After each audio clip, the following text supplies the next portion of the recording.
네, 시청자 여러분 안녕하십니까. 세상을 바꾸는 시민 언론 민들레와 그리고 더 탐사가 함께하는 시사 톡톡입니다. 오늘 먼저 저와 함께할 패널 두 분 소개 올리겠습니다. 제 오른쪽 편에 우리 임영재 민들레 대표 나오셨습니다. 네, 안녕하세요.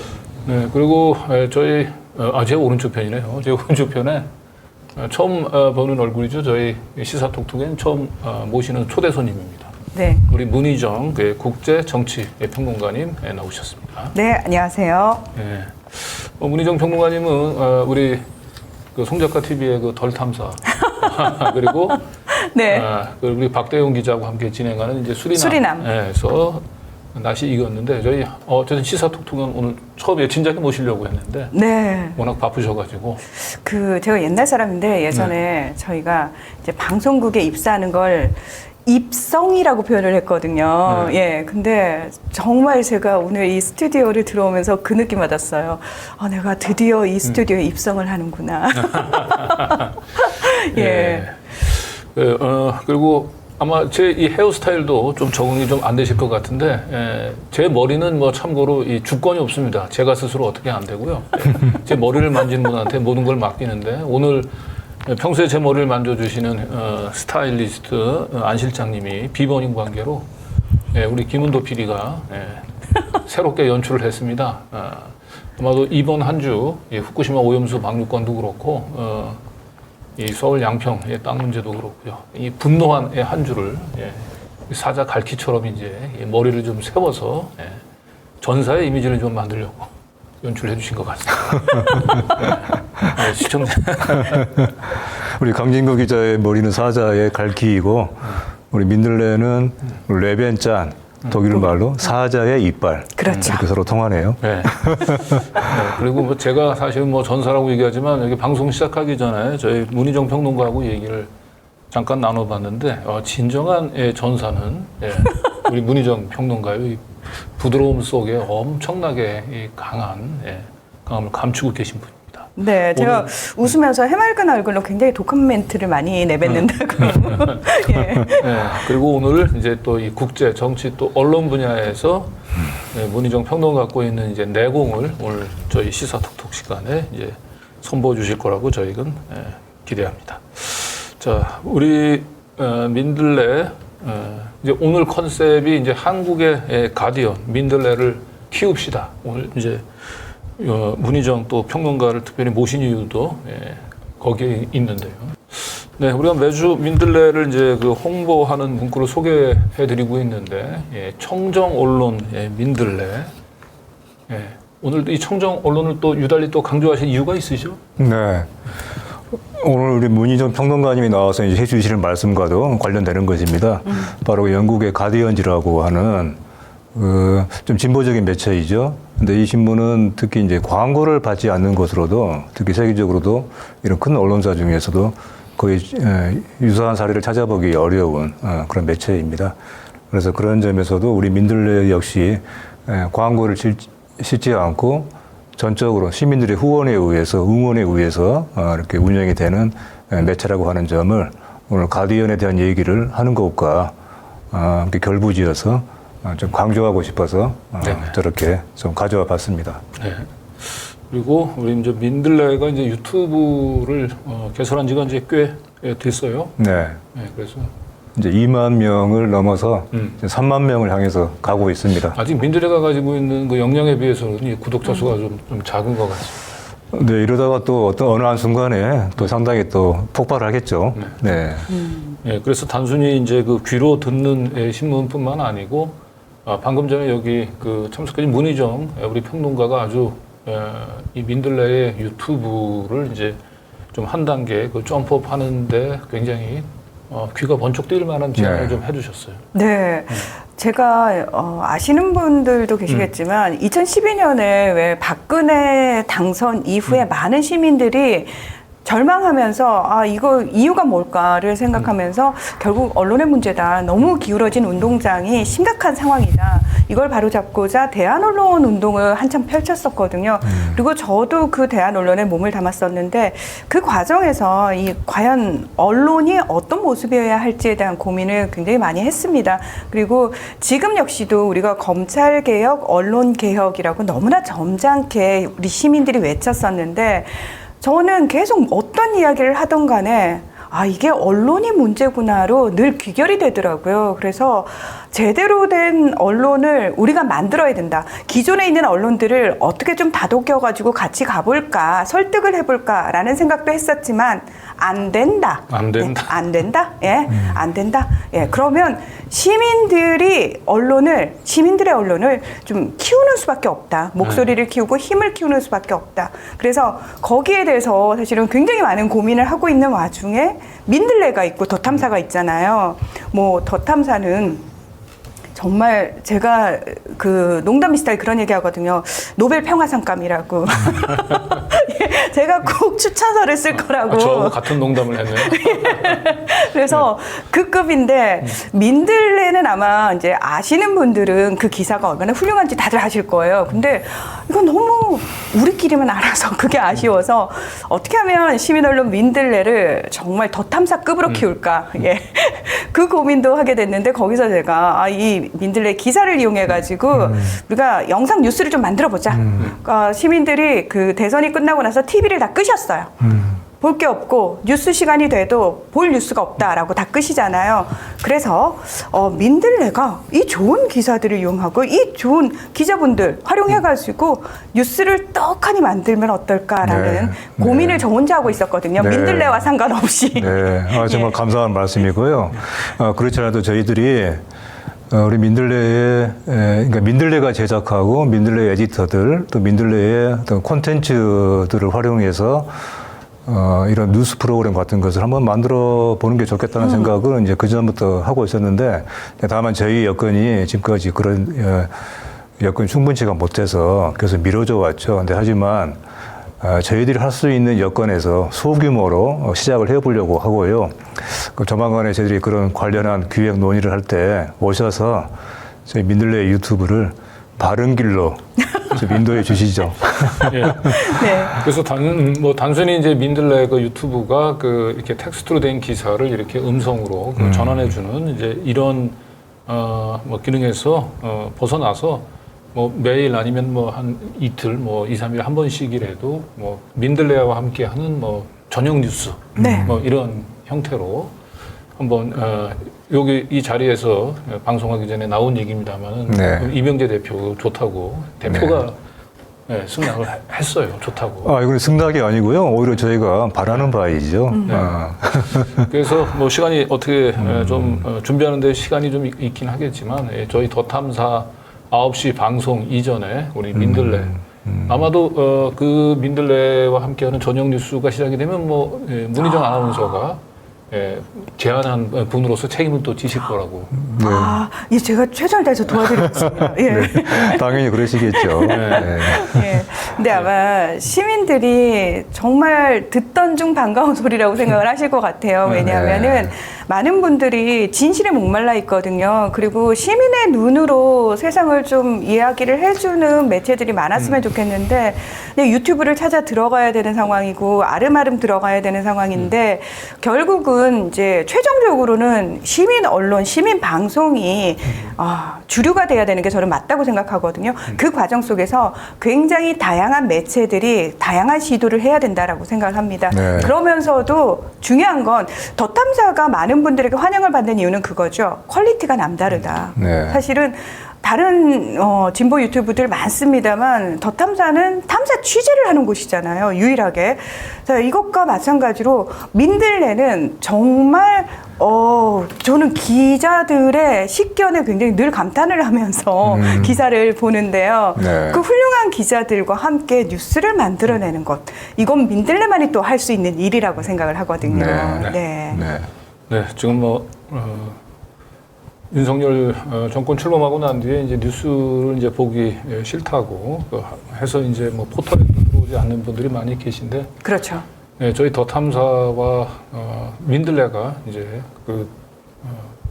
정말 바라던 뉴스, 그리고 속이 시원해지는 뉴스로 희망을 볼 수 있는 뉴스들을 다시 한번 또 새롭게 업그레이드 하겠다라고 한 약속을 드리면서 그럼 이제 본격적으로 그 지난 한 주 민들레가 어떠한 보도를 해왔는지를 한번 좀 짚어보도록 하겠습니다. 네.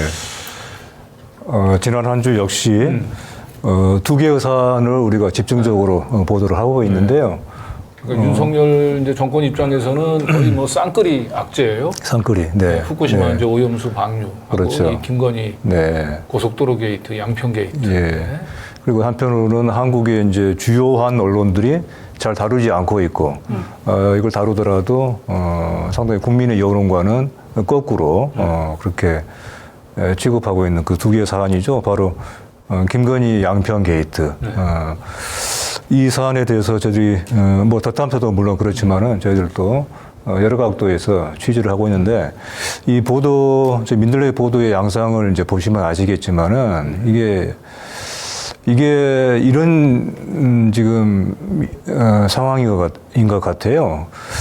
거짓이 거짓을 낳고 있는, 거짓을 덮기 위해서 또 다른 거짓이 나오고 있는 바로 그런 상황인데, 그 거짓이라고 하는 것은 상당히 비용이 크잖아요. 진실은 비용이 싸죠, 사실은. 장기적으로 볼 때는. 바로 그걸 지금 적나라하게 보여주고 있는데, 지금 우리 보고 계시는 것처럼 박승철 기자가 쓴 최초에 이것이, 그러니까 지금 윤석열 정부가 출범한 직후에 바로 양평 고속도로가 어떻게 왜곡됐는지 절속적으로 무리하게 일방적으로 추진됐는지 그 뿌리를 찾아가는 그런 보도입니다. 얼마 전에 그 원희룡 장관이 또 그 대장동 일타 강사의 재미를 봐서 그런지 이제 또 그 이 양평 그 게이트 일타 강사로 나와서 한 20분짜리 직접 본인이 그 홍보물을 만들었는데. 그렇죠. 저도 워낙 제가 후쿠시마 오염수 방류 그 사건만 이제 취재를 하느라고 저는 사실은 잘 보지는 꼼꼼히 챙겨보지는 않았는데 그 뭔가 원희룡의 20분의 그 브리핑에 뭔가 속임수, 꼼수가 있다라는 느낌은 좀 강하게 받았는데 오늘 요 박승철 기자가 썼던 요 짧은 지금 화면에 보이는 요 짧은 5줄 정도의 기사에서도 원희룡 장관이 얼마나 사태를 왜곡했는지가 아주 잘 나타나 있는 것 같습니다. 근데 원희룡 장관은 결국 이것은 문재인 그 정부에서 그 예타를 통과하고 난 뒤에 결국 문재인 정부가 새롭게 그 노선 변경안을 제시를 했고 그건 다 민간 영역사에서 이루어진 일이고 자기는 뭐 취임한 지 하루나 이틀밖에 되지 않은 상태에서 내용도 파악하지 못하고 그래서 뭐 그냥 형식적으로 결재만 한 것이다. 이런 식의 얘기를 했잖아요. 그러니까 이거를 이제 문재인 게이트로, 문재인 정부 게이트로 몰아간 건데. 원희룡 씨의 뭐 일타라고 하는, 바로 그 일타는 사실은 자멸타예요. 자멸타. 그 원희룡 씨의 말에 어떤 것이 거짓일까, 사실일까, 이렇게 말해야 될 겁니다. 그 말 중에 사실인 것이 있는가, 이렇게 물어봐야 될 정도라고 저는 보는데, 이 박승철 기자의 기사 요점은 이겁니다. 작년 3월 18일이었죠. 대통령직 인수위원회가 출범하고 나서 바로 거의 직후에 이른바 민간 영역사를 선정을 해서 이 사업에 대한 그 타당성, 새로운 그 검토에 들어갑니다. 근데 당초 이것이 360일간의 어떤 그런 그 검토 기간으로 출발했는데 불과 50일 만에 노선의 55%를 변경하는 안을 내놔요. 그러니까 얼마나 이것이 아주 순식간에 삽시간에 이루어졌는지를 보여주는 것이고요. 바로 지금 얘기하신 뭐 민간 영역업체가 어떻게 선정되었는지 사실 그 과정부터가 앞으로 우리가 규명을 해야 되는 그런 사안이죠. 어쨌든 그러니까 윤석열 정부의 출범은 공식적으로는 5월 9일이긴 하지만은 5월 10일이었죠. 실질적으로는 3월 9일 그 대선 그 결과가 발표되는 순간부터 윤석열 정부는 시작했다고 보는 게 맞죠. 여기 이제 박승철 기자 요 기사 한번 보여주시면 대선 공약부터 인수위 시절 용역업체 선정, 용역보고서 조기 완성 및 보고, 경기도를 배제한 채 1차 관계기관 협의에서 양평군이 기존에 없던 강상면 중점안 제시, 이 모든 일이 윤석열 대통령 당선 전후 6개월 사이에 일어난 일이다. 그렇죠. 네. 적고 있네요. 네. 여기에 1차 관계기관 협의에 또 경기도를 배제했다는 것도 굉장히 그렇죠. 네. 네. 예, 기존 언론에서는 이제 뭐 잘 보도하지 않는 부분이긴 네. 한 것 같고요. 그렇습니다. 엊그제 이제 김동연 지사가 나와서 조목조목 또 그걸 짚어냈죠. 네. 어쨌든 이 사안에 대해서는 앞으로 계속 네. 하나하나 지금 파고 들어갈 점들이 지금 곳곳에서 발견되고 있어서 그 다음 주에도 민들레에 물론 뭐 탈탐사도 하고 있지만은요 이런 집중적인 추적 보도는 계속 이어질 것입니다.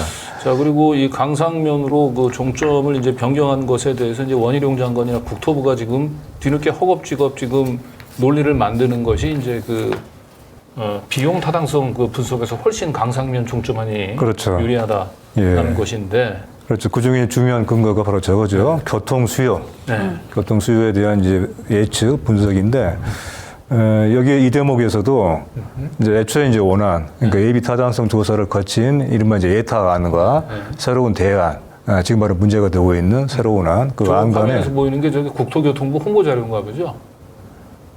교통부가 발표한 것을 저희 민들레가 민들레가 추정을 해서 고일스 에디터가 저렇게 이제 그림으로 그래프를 만든 건데 저기 나와 있는 것처럼 그러니까 기존의 노선과 새로 제시된 이번에 그 문제가 된 강상면 노선 간의 교통 수요의 차이가 2월에는 1,700대였어요. 1,700대. 예. 그런데 7월에는 갑자기 이것이 6,500대로 커지는 것이죠. 양평 게이트가 불거지고 난 뒤에 직후에 그렇죠. 그렇죠. 이제 네. 국토교통부가 뒤늦게 이것을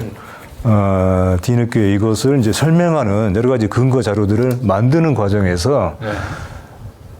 이런 여러 가지 이제 무리한 수들이 지금 저질러지고 있죠. 이제 그 중에 하나로서 바로 이렇게 교통 수요 자체를 애초에 그런 예측량에서 이런 식으로 갑자기 난데없이 바꾸는 것이죠. 예. 그래서 이게 이제 교통량 평가가 이렇게 갑자기 네. 6,500대 정도나 이제 강상면 쪽이 훨씬 더 유리하게 평가된 그렇습니다. 이유는 네. 이제 강상면의 경우는 이제 그 IC죠. IC가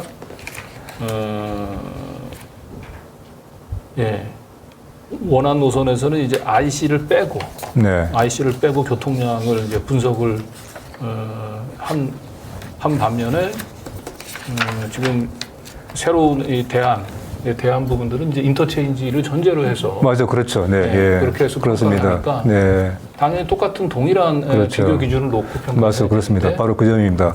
바로 이제 그런 과정에서도 아주 얄팍한 사람들이 쉽게 잘 알아챌 수 없는 또 그런 그 함정을 또 슬그머니 끼워 넣는 것이죠. 네.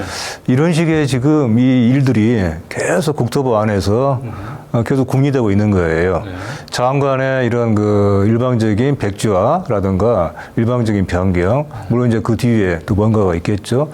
바로 그런 윗선에서의 잘못된 결정을 어떤 식으로든 그것을 국민들에게 최소한 설명을 해야 되기 때문에 바로 이 같은 작업들이 지금 공공기관 내에서 벌어지고 있는 것이죠. 네. 그래서 이런 식의 이제 꼼수, 요 부분들은 교통량 평가에서의 이 기준을 서로 IC를 뭐 한쪽에만 이렇게 신설하는 걸 전제로 이렇게 평가를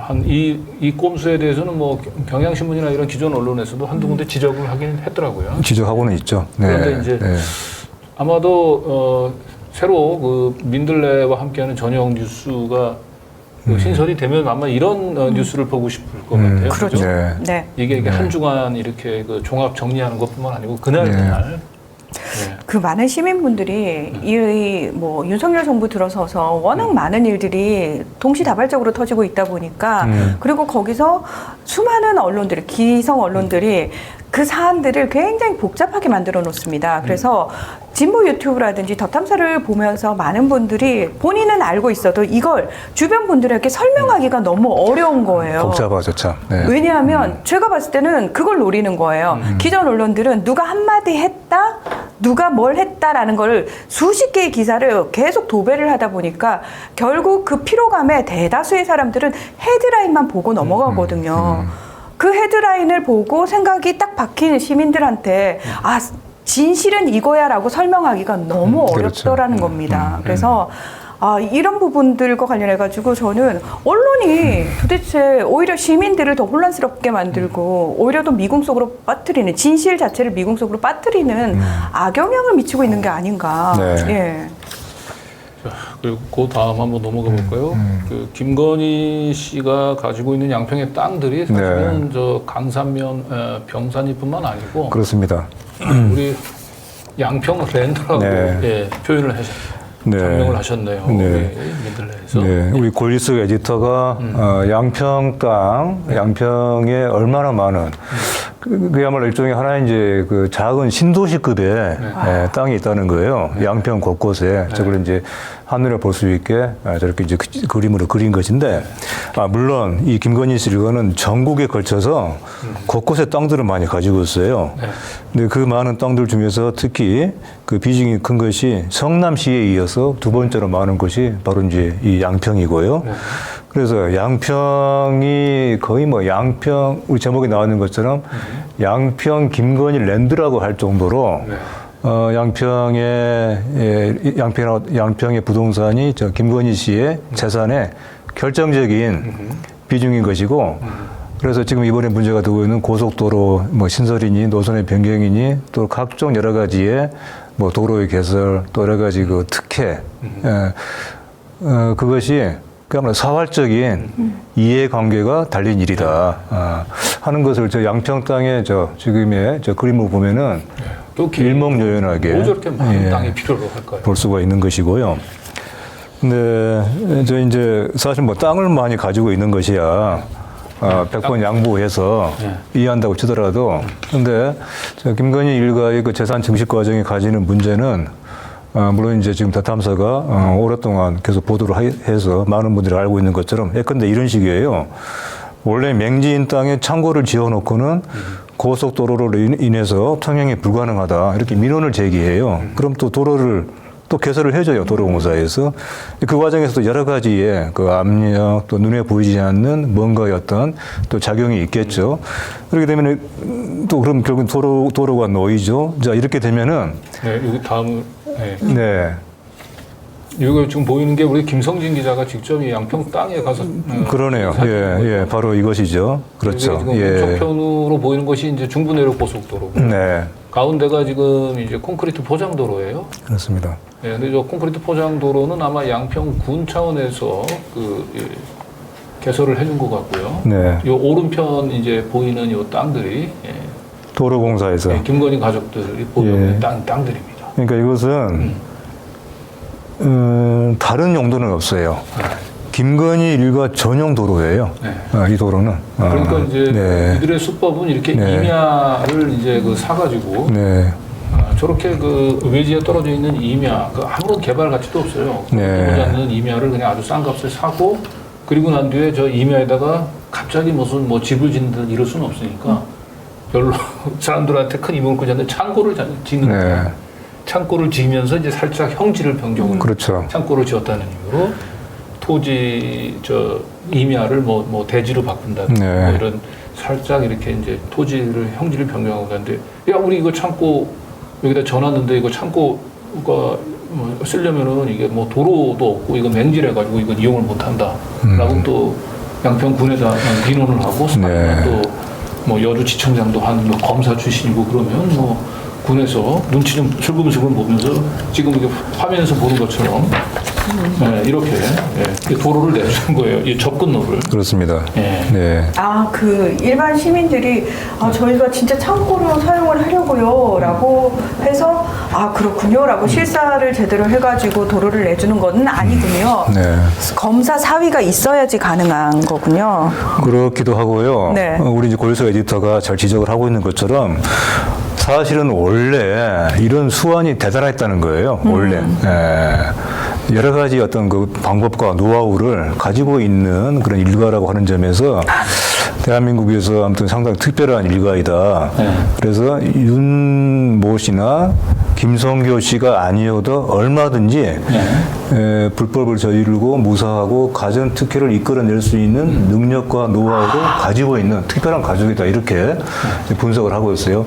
자, 그런데 이런 일가가 만약에 자기의 사위가 대통령이 되었다 그러면은 어떤 생각이 들었을까?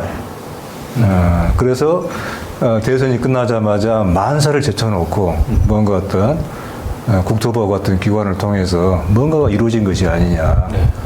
신속하고 기민하게 이런 추정을 우리가 하고 있는 것이죠. 작년에 그 양평땅 그 취재 할 때만 해도 그 농담 삼아 우리가 최은순 씨 땅 주변에다가 좀 땅을 사두면 나중에 혹시나 윤석열이 대통령이 되면 이거 좀 뛰지 않겠어라고 했는데 그때 대다수가 윤석열이 그래도 대통령 되면 이제 얼마나 더 눈치를 보겠냐 해먹고 싶어도 또 못 해먹을 거다라고 했는데 우리의 예상은 이제 완전히 빗나갔어요.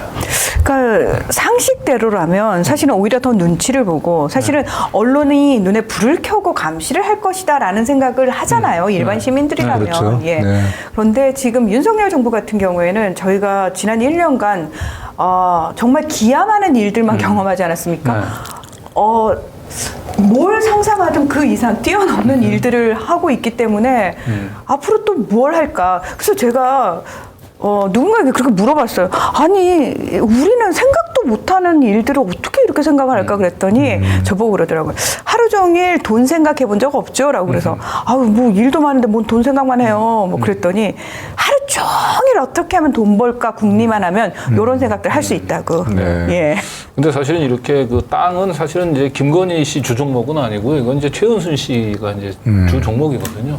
최은순 씨가 정말 힘들게 그 가족들을 키우면서 이 재산을 증식하는데 그 시드머니를 마련했던 건 결국 이 부동산이에요. 그 남편이 굉장히 산림 공무원이었는데 그 좀 병약해가지고 사실은 집안을 제대로 돌보지 못했고 그래서 그 남편을 집에다 두고 본인이 직접 이 당진을 비롯해가지고 전국에 있는 땅에서 이제 기획부동산들하고 어울려서 이렇게 땅들을 이 매입하는 그런 작업들에서 굉장히 큰 수완을 발휘했다고 합니다. 그러니까 땅을 안 팔려고 하는 사람들을 가서 설득해서 땅을 팔도록. 근데 어떤 방법을 통해서 그런 수완을 발휘했는지까지 제가 제보는 들었습니다만 오늘 방송에서는 제가 뭐 공개하지는 않겠습니다만 어쨌든 이 최은순 씨가 이 부동산과 관련해서 재산을 증식하는 과정에서 이게 1단계, 2단계로 나누는데 1단계에서는 굉장히 큰 역할을 했던 게 보안사였다고 하더라고요. 그래서 최은순 씨가 처음에는 보안사가 최고의 권력인 줄 알았는데 나중에 이게 자기가 이제 그 1단계 부동산 그 증시 과정으로 그 크게 이제 뉴월드 호텔이라고 하는 호텔을 졌잖아요. 지금 요양원 자리. 근데 그게 이제 갑자기 이제 그 상수원 보호구역 주변에 러브 호텔을 집중적으로 이 검찰에서 단속을 하면서 큰 위기에 빠졌는데 이 위기에 빠진 최은순 일가를 구해준 분이 홍만표 검사님. 그렇죠.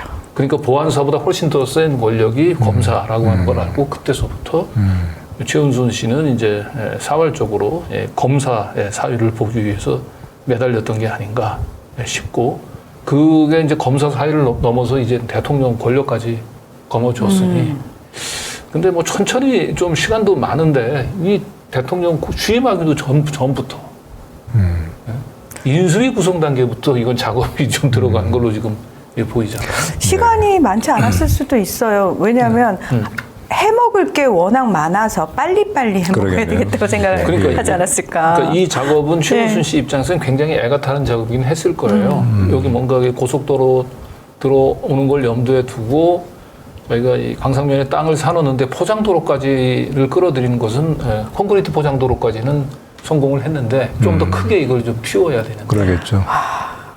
이게 잘 하다가 잘 안 되는데 우리 사후가 이제 대통령 됐으니. 그렇죠. 그러니까 보호부와 뜻이 커지겠죠. 네. 그래서 이거는 제가 볼 때는 사실은 뭐 윤석열이나 김건희가 직접 지시를 안 했을 가능성도 있어요. 최은순 씨가 이 장모 권력만을 이용을 해서 또 그 옆에 붙어 있는 또 이 기획부동산의 이 바풀떼기들이 얼마나 많습니까? 그래서 이거 최은순 회장님 이 기회에 이제 빨리 이거 밀어붙여야 됩니다라고 해서 알아서 그쪽 이 부동산, 기획부동산과 그다음에 국토부, 뭐 양평군 그러겠네. 관계자들이 알아서 움직였을 수도 있어요. 네. 예, 그럼 더- 여러 가지 가능성이 있죠. 네.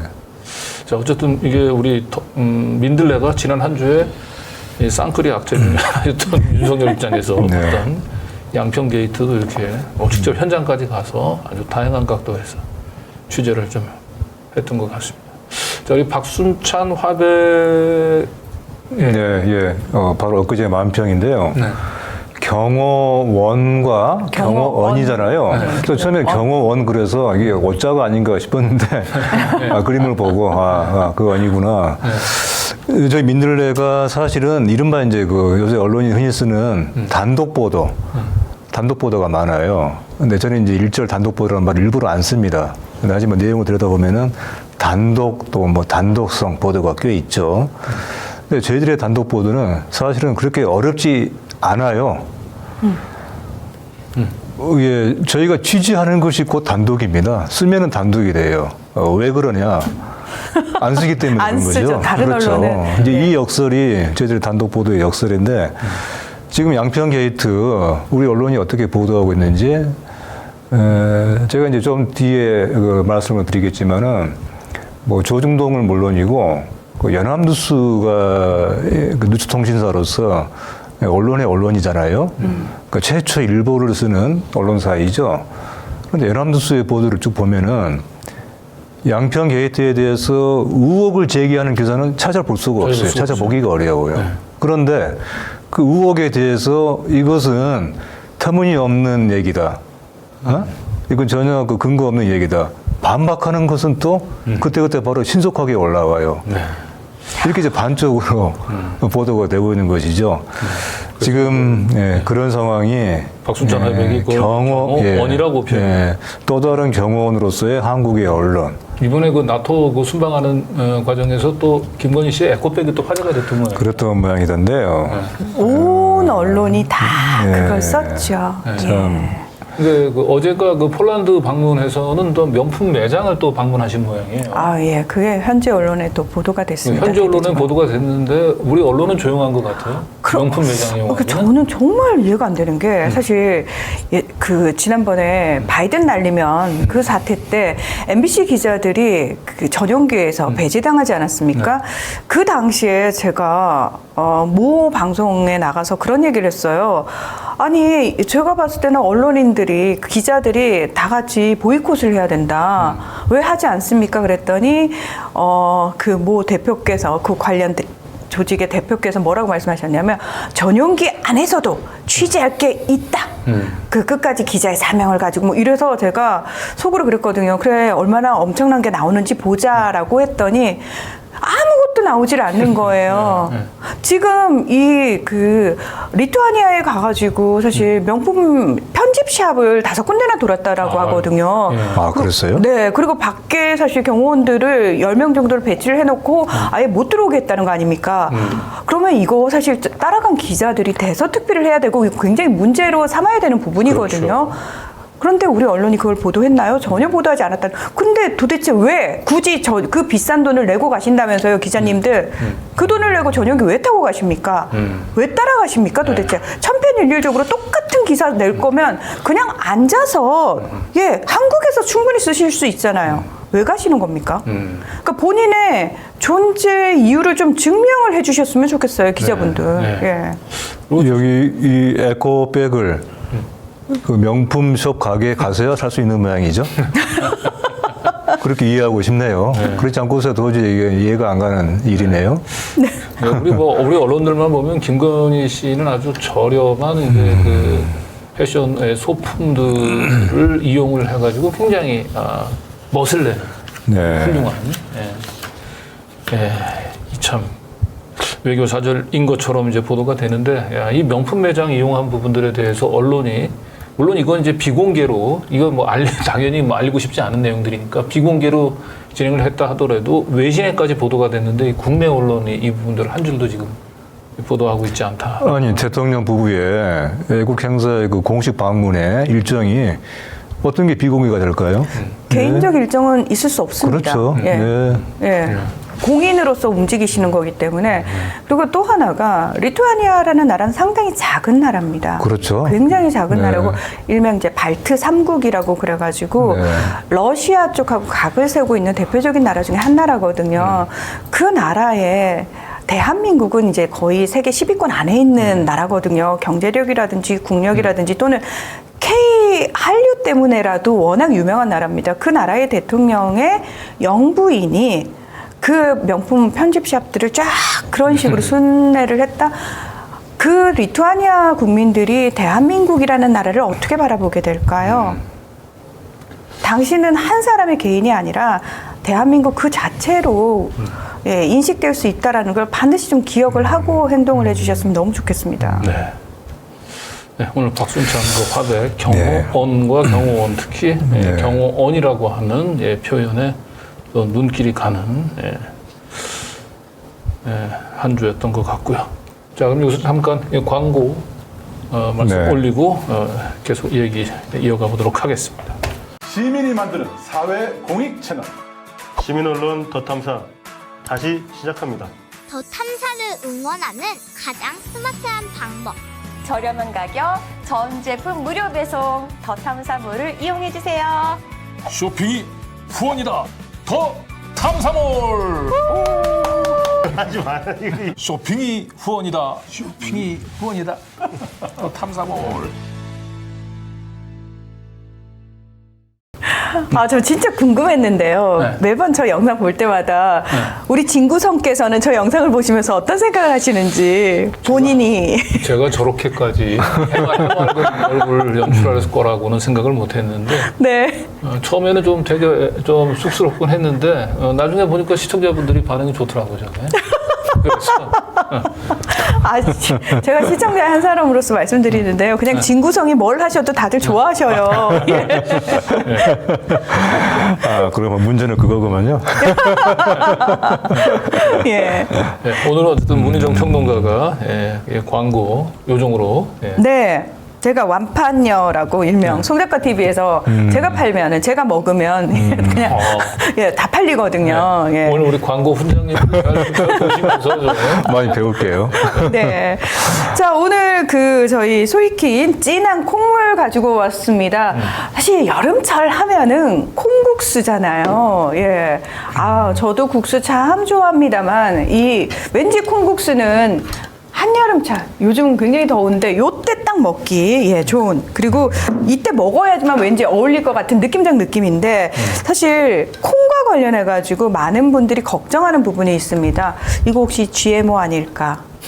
네. 사실 그 부분을 제일 먼저 걱정을 하세요. 그러니까 많은 분들이 식품과 관련해 가지고 이제 더 이상 가격은 선택 기준이 아닙니다. 믿을 수 있냐 없냐의 문제거든요. 그런데 콩은 특히나 이 유전자 조작 콩들이 워낙 많기 때문에 혹시라도 내가 먹는 게 유전자 조작이 된 식품이 아닐까를 가장 먼저 걱정을 하는데 저희가 그런 부분과 관련해 가지고 국산 해콩으로 만든 콩물을 가져왔다라는 겁니다. 이게 국산 전체 유통되는 콩이 아마 국산 콩이 한 3%나 3%밖에 안 될 텐데. 예, 굉장히 귀한 좋습니다. 국산 콩으로 만든. 네. 자, 그리고 여기에 해콩의 씨눈과 껍질이 모두 포함돼서 영양이 상당히 풍부하다는 거죠. 아니, 우리가 사실 고소한 맛으로 먹는데 이왕이면은 영양적인 측면을 생각하고 먹어야 되는 거잖아요. 예. 지당한 말씀이에요. 그렇습니다. 그래서 예, 이런 것들 엄청난 장점으로 업체에서 자랑할 정도면은 저희는 이 부분 진짜 자신할 수 있습니다. 네. 이렇게 얘기를 하는 거거든요. 예. 그리고 무엇보다 제가 이제 아시는 분들은 아시겠지만 채식주의자인데요. 그래서 두유를 한동안 많이 먹었다가 두유도 굉장히 신경을 써서 고르게 된 이유가 있습니다. 첨가물이 의외로 많이 들어가요. 그래서 많은 분들이 근데 이게 아무리 좋은 원료를 했어도 여기에 화학 첨가물 같은 거 많이 들어가면 그거 말짱 도루묵 아니에요? 라고 얘기하시는데 그래서 준비했습니다. 100% 콩물이라는 거죠. 그냥 해콩의 씨눈 껍질 몽땅 통째로 갈아 넣어가지고 첨가물 일절 안 넣었습니다. 예. 근데 이거 그래도요, 믿을 수 있는 거 제가 눈으로 보고 사가지고 제가 삶아가지고 제가 갈아가지고요 제가 만들어 먹겠습니다. 그럼 너무 좋죠. 그런데 우리가 윤석열 잔에게 매진해야 되고, 그렇죠? 김건희 일가가 너무 많은 비리를 저지르고 있어가지고 그런 것들 저희가 알아보기도 시간이 빠듯합니다. 그럴 때는 믿을 수 있는 곳에서 만들어진 믿을 수 있는 식품 먹자는 거죠. 예. 확실히 한 차원이 아니고 두 차원, 세 차원 높은 그러네요. 예, 광고. 뭐 정말 우리- 진정성이 확 그러네. 느껴지고 이거 이런 정도면 이거 진짜 이 진한 콩물을 안 사 먹을 수 없게끔 만드죠. 진정성이야 뭐 사실 강진구 씨나 저도 그 점에 있어서는 뒤떨어지지 않는데 정말 마치 어떤 한편의 너무나 투박. 드라마를 보는 것 같았어요. 투박한 정말 진정성이. 강진구 씨가 지금 대우각성하고 있어요. 대우각성. 그러니까 이제 저도 제가 광고했던 거에 대해서 되돌아보고 겸허하게 좀 보고 배워야 되겠네요. 우리는 또 우리 식대로 가요. 투박함으로. 네. 자, 이제 아이들 방학이 시작되거든요. 자, 우리 아이들 제가 이제 조금 불편한 표현일 수도 있는데 저기 중고등학생 뭐 초등학교 고학년만 돼도 애들이 엄청 먹어댑니다. 자, 방학이 왔어요. 엄마들은 방학이 공포의 시간입니다. 왠지 아십니까? 자, 아이가 눈 뜨자마자부터 먹기 시작해서 밥을 먹으면서 엄마 간식은 뭐야? 간식 먹으면서 엄마 오늘 점심은 뭐야? 점심 먹으면서 엄마 또 간식은 뭐야? 그래서 정말 엄마들이 어디 캠프 같은 데 한 2주 보내놓으면 그게 훨씬 싸게 치인다라고 얘기를 하거든요. 근데 이게 문제가 뭐냐면 우리 아이들을 또 아무거나 먹일 수 없어요. 저희가 그 일본 핵폐수 방류와 관련해가지고 분노하는 이유가 뭡니까? 그래, 우리는 그만 살아도 되는데 우리 아이들한테는 깨끗한 세상 물려줘야 되는 거 아니야? 그것 때문에 분노하시는 거잖아요.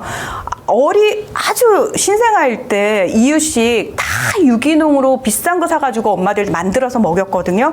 근데 그 아이가 중고생이 됐어도 사실은 이 아이가 중고생 때 먹은 그 입맛이 사실은 어른이 돼서 성인의 일정 시점이 딱 지나면 그 맛이 다시 기억이 나요. 그래서 중고등학교 때 아이들한테 몸에 좋은 거 많이 먹여줘야 되는데 뭐가 좋은지도 모르겠는데요. 일단 엄청 먹어대요 하시는 분들한테 쟁여템으로 제가 강추해 드립니다.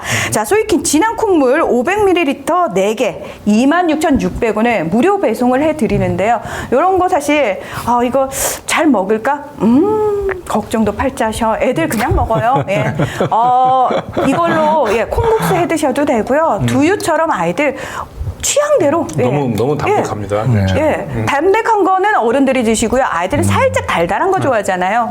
그런 것들로 만들어서 먹이시면 되니까요. 쟁여템으로 강추해 드립니다. 어디서? 더 탐사몰에서. 더 탐사몰. 문희정 콩물로 예. 주문하셔도 되고. 야.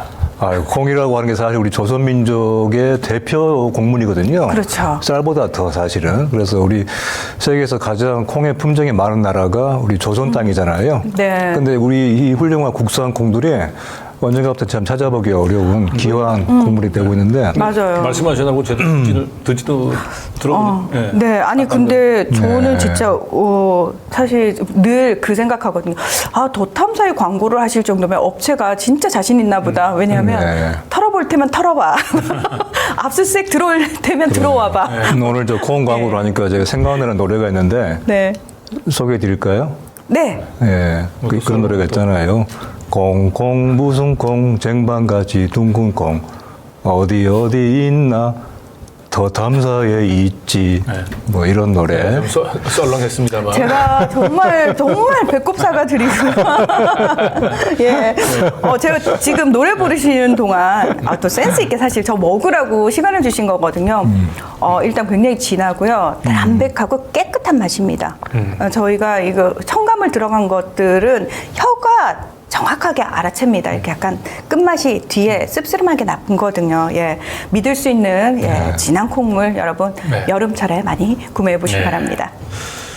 그럼 이제 우선 광고 마무리하고 다음 순서 진행해 보도록 하겠습니다. 오늘도 시민로드 더 탐사 그리고 스튜디오 더 탐사 두 군데를 통해서 동시에 라이브 진행 중이고요. 스튜디오 더 탐사에서 구독, 좋아요, 알림 설정도 잊지 말아 주시기 바랍니다. 그리고 스튜디오 더 탐사 스태프들이 저한테 간곡히 부탁을 했습니다. 스튜디오 더 탐사 구독과 함께 슈퍼챗 후원도 부탁드리도록 하겠습니다.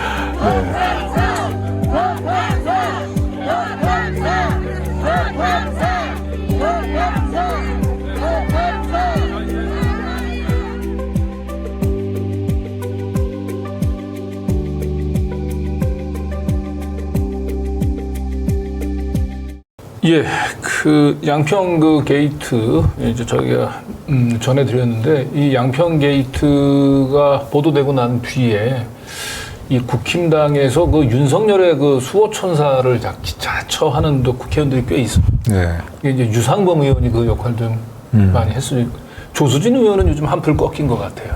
아, 그 밥 두 공기? 예. 두 공기 건이 있고. 근데 이번에 양평 게이트 건에서는 또 박성중 의원이 나타나서 네. 대통령을 변호하는 것을 넘어서 그렇죠.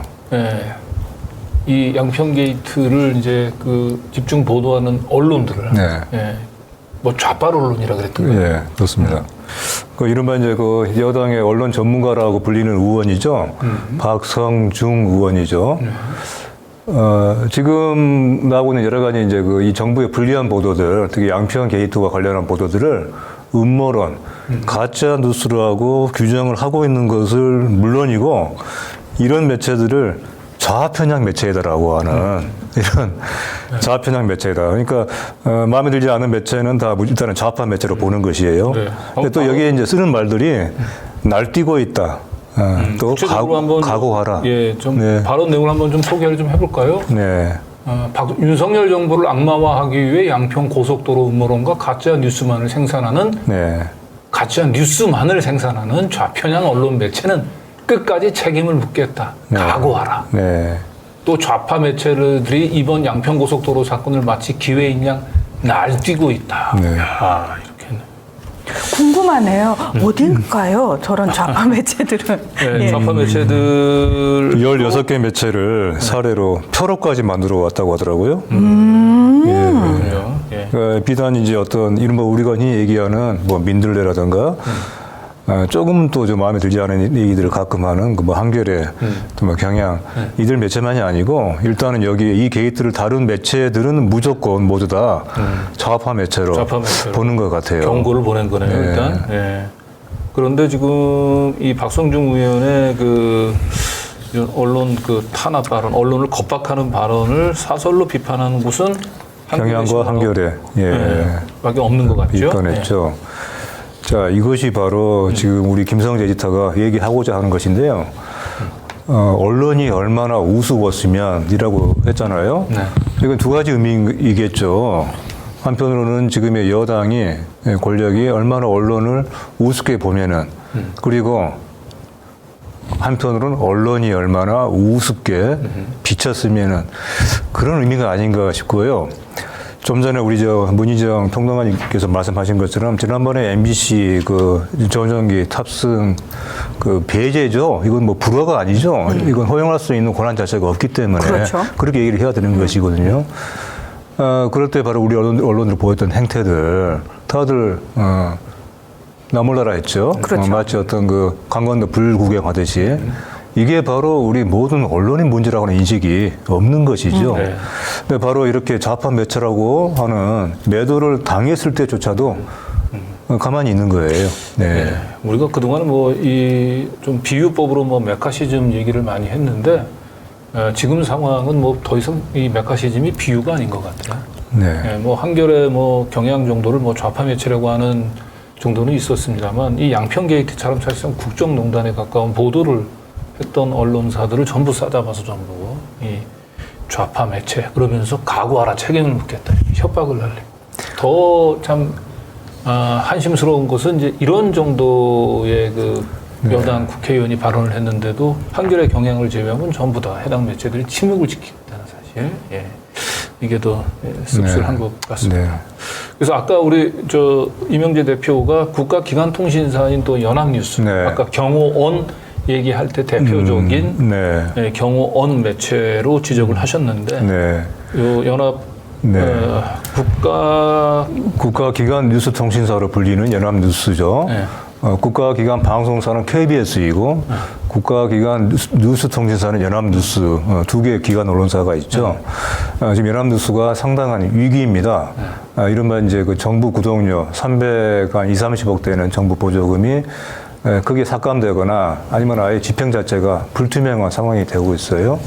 그래서 지금 연합뉴스에 대해서 제가 이제 하고 싶은 얘기, 주문하는 얘기를 저렇게 쓴 것인데 저것은 이제 오늘부터 시작이 된 한국 언론 현실을 점검하는 시리즈를 민들레가 이제 좀 내고 있습니다. 그래서 첫 번째 편으로 연합뉴스를 먼저 얘기를 하게 된 것은 연합뉴스에 지금 닥치는 상황도 그렇지만은 연합뉴스는 사실 이런 조중도 KBS 못지않은 유력한 매체이기도 하고 상당한 영향력이 막대한 언론사입니다. 연합뉴스가 흔히 얘기하는 것이 우리는 언론의 언론이고 뉴스의 원천과 표준이다. 이렇게 스스로를 얘기를 해요. 그러니까 뉴스를 단순하게 전달하는 것이 아니라 뉴스 자체를 생산하는 역할을 하고 있습니다. 그래서 연합뉴스가 보도해야 뉴스가 되는 그런 기능을 맡고 있으죠. 그리고 표준이라고 하는 말은 연합뉴스가 이 사안을 어떻게 보느냐가 하나의 언론이 이 사안을 바라볼 때 기준이 돼버려요. 이제 그런 점에서 원천과 표준인데 그 같은 일을 하라고 국가기관 언론사라고 하는 이상을 부여를 했고 그리고 여기에 상당한 정부 구독료로 지금 한 해 한 400억 정도 330억 정도 안팎이 되고 있죠. 네. 이제 이것이 연합뉴스 상당한 수입인데 근데 그것은 30억이 사실은 그냥 지원이 된다고 얘기하면 보통 언론사에 330억 정도의 이 순이익을 남기려면은 그렇죠. 매출이 뭐 한 3,300억 그렇죠. 이상, 그렇죠. 그 이상 가야 되는 건데 그리고 그만큼 이제 어떤 지원금을 준다고 할 때 그것은 그만큼의 역할을 하라고 하는 어떤 취지가 있는 것이거든요. 네. 의무가 있는 것이거든요. 그래서 그런 어떤 기대를 안고 연합뉴스가 국가기관사로 공영 언론으로 새 출발을 한 것이고요. 과연 그 같은 역할을 지금까지 충실하게 수행하느냐라고 하는 근본적인 의문이 들고 있는 상황인데 특히 이번 정부 들어와서 이른바 그 정부 보조금을 가지고 윤석열 정부가 뭔가 지금 상당한 근데 여기서 지금 압박을 하고 있죠. 이제 지적하신 내용 중에서 보니까 네. 사실은 이제 연합뉴스는 이제 국가 이제 통신사로서 국가의 그 이익을 좀 근데 국가의 이익보다는 이게 국가를 정부의 입장 바로 그겁니다. 예. 예, 정부 기관사가 아니거든요. 국가 기관사이고 그리고 정부 보조금은 사실 정부를 통해 주는 것이지 우리 한국 사회가 주는 것이거든요. 사회 합의에 의해서 바로 그 점을 제대로 보자는 것입니다. 연합뉴스 당신들은 결코 정부의 지원에 의해서 이렇게 운영되는 언론이 아니다. 한국 사회 공동체가 우리 사회의 공동체의 이익, 국익을 위해서 바로 그 같은 기대와 요구를 담아서 우리 사회가 지원하고 있는 것이다. 그걸 제대로. 의 이제 그 수신료 그 분리징수 그 논리에 따르면은 사실은 윤석열 특히나 또 시장의 논리를 강조하는 윤석열 정부에서는 연합뉴스에 대한 보조금 330억 이거 회수해야 돼. 이거 철회해야 되는 거 아니에요? 그렇죠. 예. 예. 철회해야죠. 그래서 더 연합뉴스가 더 낮게 국가보다는 정부의 입장을 철저히 대변하는 게 아닌가 싶기도 하고요. 저는 개인적으로 이번에 이제 후쿠시마 그 오염수 방류 사태 관련해가지고 국가를 대표하는 통신사는 어때야 하는가라고 하는 부분들을 아주 이번에 이 중국의 신화사 통신사하고 똑같은 사안을 연합뉴스가 다뤘는데 분명히 대조가 됐어요. 네. 이 그로시가 한국에서 망신당하고 난 뒤에 지금 그 태평양 그 국가 그리고 그쪽에서 이제 PIF 포럼 이제 여기에 이제 참석을 하고 있는데. 한국의 연합뉴스에 있는 동경특파원은 이제 태평양 국가들 사이에서도 이견이 발생한다. 마치 그로시의 로비가 좀 먹히고 일본 정부의 로비가 먹힌 것처럼.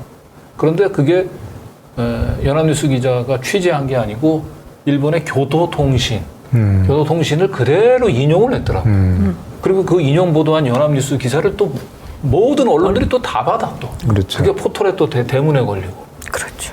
반면에 이제 신화사 통신은 그로시가 그 PIF 포럼에 참석하는 날 그 PIF를 대표하는 이제 그 전문가를 빌려서 IA 보고서가 가진 문제점들을 아주 신랄하게 비판하는 그런 전문가 인터뷰를 기사로 내보냈는데 정말 이 국가의 이익을 대변해야 되는 국가의 를 위해서 존재해야 되는 통신사는 모름지기 어때야 하는가를 이번에 정말 융화없이 보여준 사건이 아닌가. 예. 그러니까 연합뉴스가 다시 옛날의 관영으로 스스로 돌아가느냐, 아니면 오히려 지금의 위기, 사실 진정한 위기는 진짜 위기는 뭐 정부 보조금 삭감 이런 외부의 위협이 아닙니다. 연합뉴스 내부에 있는 거예요. 바로 그런 기로에 서 있다. 그래서 다시 한번 왜 국가기관 언론사인지에 대해서 정말 제대로 스스로 돌아봐라 하는 주문을 하고 싶었습니다. 그렇습니다. 네.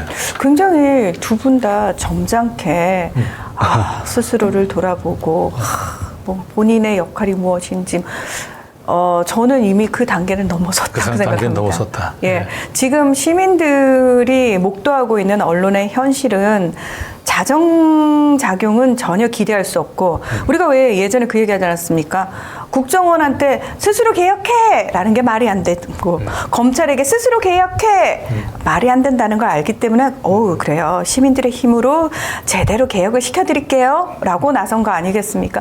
언론도 지금 저는 그 반열에 들어섰다라고 생각을 합니다. 자, 그래서 이 국내 그 언론들은 눈을 씻고 봐도 그 민들레가 벤치마킹 할 대상이 없는 것 같아서 저희가 오늘은 문희정 평론가를 모시고 해외에서 민들레에 가야 할 길을 한번 좀 묻는 그런 순서를 한번 좀 이제 진행해 보도록 하겠습니다. 영국의 대표적인 언론사 중에 하나죠. 더 가디언. 더 가디언. 예. 수호자. 예. 제가 국제정치 평론을 하다 보니까 외신들 홈페이지를 저는 그냥 컴퓨터에 늘 띄워놓거든요. 수십 개를 쫙 띄워놓고 거의 매일 한 번씩 해서 들어가 봐요, 일단. 직업이 그러니까 무슨 얘기들을 다루고 있나. 이제 알자지라까지 다 들어가 보거든요. 자, 그러면서 이제 그 언론의 논조라든지 어떤, 이렇게 행태들을 사실은 쭉 계속 지켜보다 보면은 눈에 보이는 부분들이 있습니다. 이번 일본 그 정부의 해패수 해양 방류와 관련해가지고 참 희한한 게 뭐냐면은 미국 언론들은 왜 우리가 가장 익숙한 언론들이 미국 주류 언론들이에요. 왜냐하면 우리 언론이 하도 국제뉴스에서 많이 인용을 해가지고 그래서 우리가 접하는 국제뉴스는 미국 주류 언론의 시각으로 본 국제뉴스들을 보지 않습니까? 우리가 바라보는 국제 관계는 미국 주류 언론이 바라본 그 관계를 은연중에 그냥 받아들이고 있거든요. 무지성적으로. 왜? 우리 언론들이 거의 대부분 번역해서 그 기사를 인용해서 쓰기 때문입니다. 그런데 미국 언론들 같은 경우에는 미국 정부와 특별히 각을 세우지 않습니다. 이게 참 희한해요. 그러니까 비판적인 논조가 나올 거라고 생각했던 부분에서 의외로 굉장히 마치 팩트만 탁탁탁탁 짚어주고 한국 내에서 반대 여론이 있다. 요 정도 수준으로 해주지 이게 잘못됐고 끝까지 어떤 일관된 논조로 비판을 하는 보도를 제가 찾아볼 수가 없었어요. 그러니까 그런 부분들이 좀 많이 아쉬워가지고 다른 언론들이 이렇게 보는데 프랑스의 르몽드라는 또 진보 잡지가 있어요. 진보 일간지가 있습니다. 그런데 프랑스도 그럼 완벽하냐? 그건 아니에요. 왜냐하면은 프랑스에서 최근에 연금 계약과 관련된 반정부 시위 엄청나게 있었죠. 그리고 이번에는 그 교통경찰의 신문에 의해서 사실 신문하는 과정에서 이민자 2세가 청소년 17살짜리 아이가 총을 맞고 사망을 하거든요. 그것 때문에 이민자 사회가 들끓으면서 시위가 벌어졌는데 그 어떤 프랑스 언론도 프랑스 내에 엄연히 존재하고 있는 이 이민자 문제에 대한 이야기를 하지 않습니다. 그러니까 침묵의 카르텔을 형성을 하고 있는 거예요. 미국에서 만약에 경찰의 총에 누군가 죽었어 그러면 우리 먼저 인종부터 얘기할 겁니다. 하지만 프랑스 언론은 인종부터 얘기하지 않습니다. 그러니까 있는 문제인데 없는 척 무시를 하는 거죠. 자, 그런데 영국 우리가 한때 민족 정론지 BBC라는 농담이 횡행할 정도로 우리 언론이 정확하게 보도하지 않는 걸 영국 BBC가 제대로 보도를 해줘서 참 그걸 많이 보게 되고 고맙다라는 생각을 했었는데 저도 뭐 BBC도 봅니다만 이 가디언이라는 이 신문에 대해서 굉장히 좀 흥미를 가지게 된 계기가 있어요.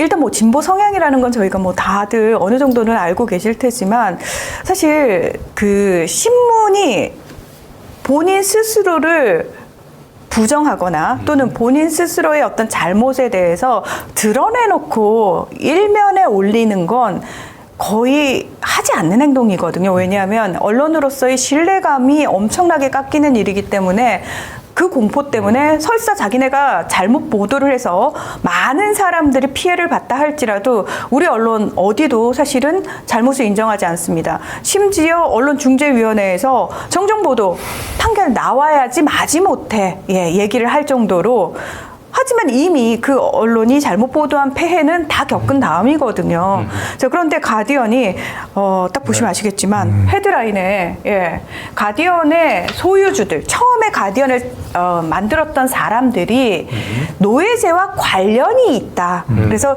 이 부분과 관련해서 우리가 사과한다라는 보도를 지난 3월 29일에 내놓습니다. 그러니까 이것 자체가 사실은 왜 흑인의 목숨도 소중하다. 2019년 그 조지 플로이드라는 흑인이 미국 백인 경찰에 의해서 사망할 때 미국 전역이 들끓었고, 사실은 국제사회에서도 그 부분과 관련된 얘기가 많이 나왔거든요.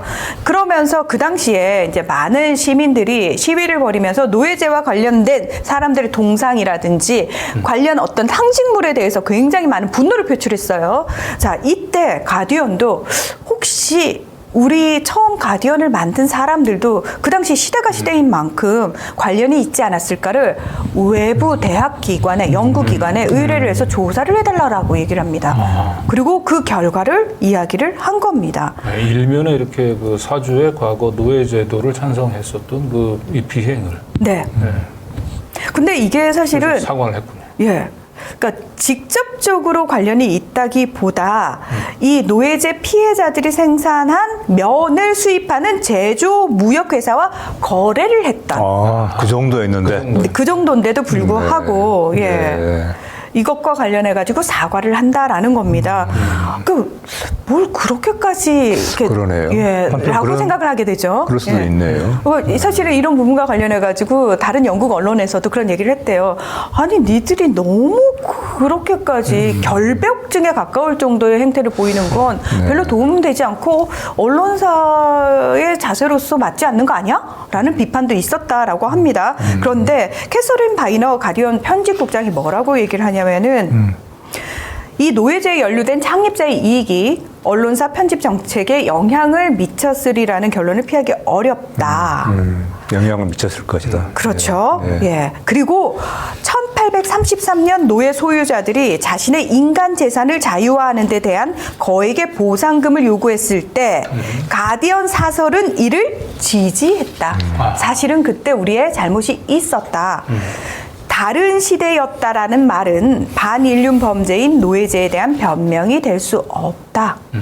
라고까지 이야기를 합니다. 그러면서 이 회복적 정의 프로그램, 노예제 피해에 대한 이 프로그램을 마련해서 여기에 우리가 기금을 투자를 하겠다라고 이야기를 하고 있습니다.